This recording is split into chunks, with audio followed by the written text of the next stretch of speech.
how to use AI to develop different facade design from a single SketchUp massing model. Doubling your efficiency from now on. 6 design options in 10 minutes.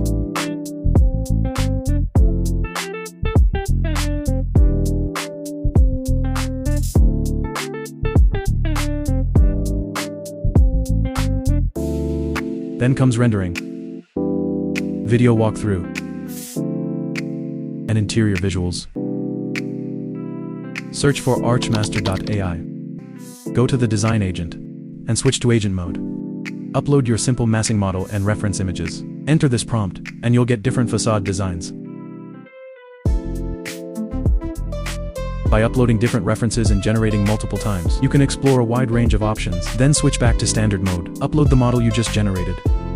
In the template library, choose an architectural rendering template. Click Generate, and you get the rendering. For further refinement, draw an arrow, and enter this prompt. You'll get a human perspective view in the direction of the arrow. Of course, you can also ask it to generate interior space visuals directly. The results are quite impressive too. Finally, go to the image to video tool. Convert the drawings into an animated walkthrough. All in one seamless workflow. Don't forget to like, share, and subscribe. See you in the next video.